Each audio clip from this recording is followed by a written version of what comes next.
Nearly 4 decades after a young girl disappeared, a jury has convicted her killer. The jury found Steve Pankey guilty of kidnapping and murdering 12-year-old Janelle Matthews in Greeley. She disappeared back in 1984.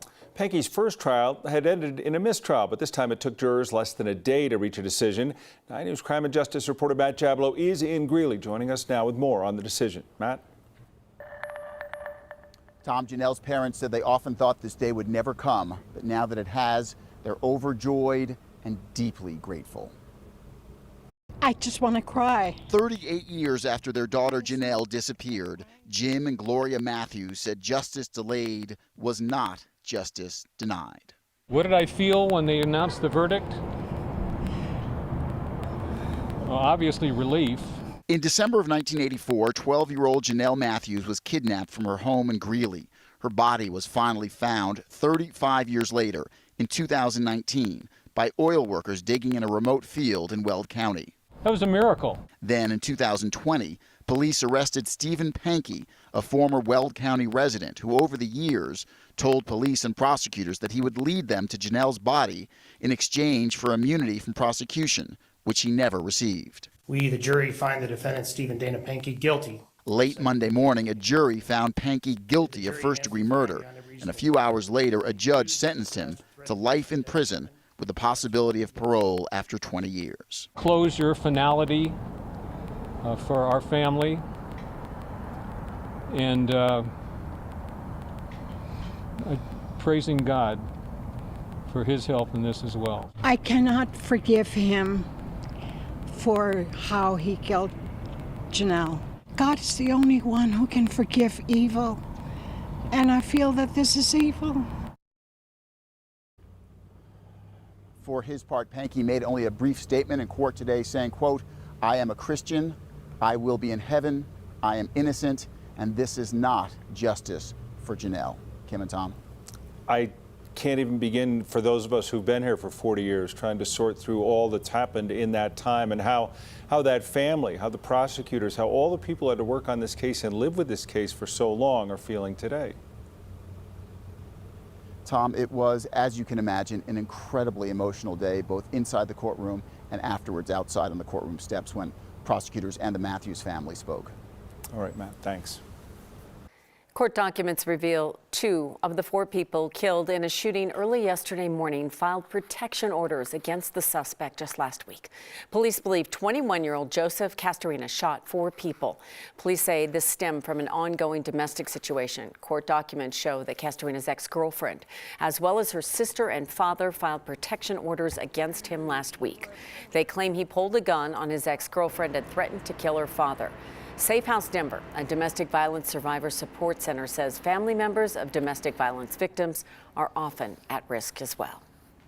Perpetrators are really skilled at finding vulnerable places. And so if a survivor has a strong relationship with a friend or a family member, especially somebody living within their own home, perpetrators are going to exploit that. And we should add that Castorena also filed a protection order 3 weeks ago against what is listed as his mother-in-law. Based on the circumstances, this appears to be the mother of his ex-girlfriend. 2 people died and at least 10 others were hurt in an early morning fire at an apartment complex in Lakewood. The fire started about 4:15 this morning at an apartment complex off 9th and Sheridan.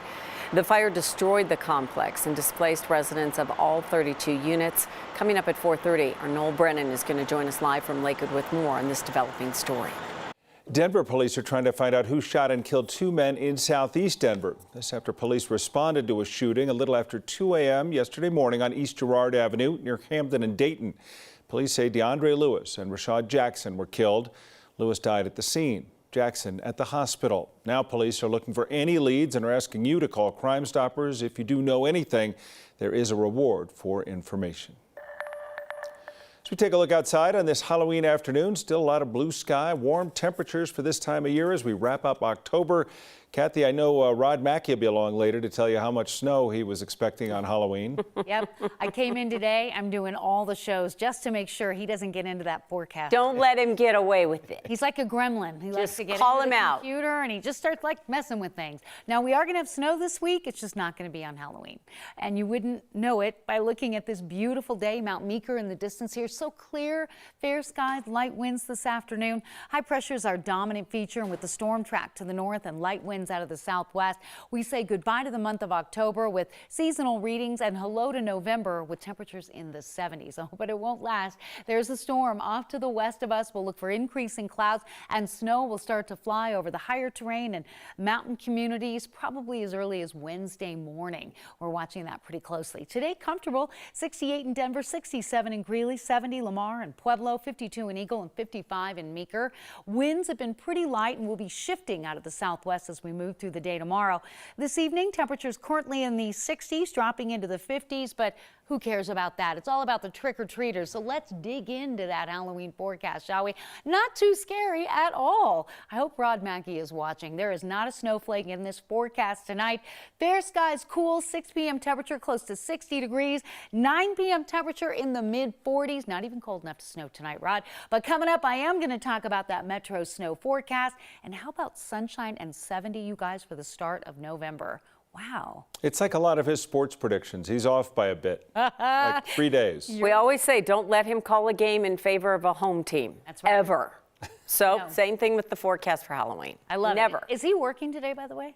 Even if he's here, is he really working? I haven't seen him. I don't think so. I mean, he did get back from London around midnight. Big but difference between being here and actually working. Yeah, he's Rod celebrating- defines it. Celebrating the Broncos win. Sometimes he is here, but not really working. Right? Yeah, He's you're here, right. he's present, but We can do this because I really don't think he can be coming in today. Do you think can't he's be. watching, though? He is off. he's a jet-lagged fool. He's not coming in today.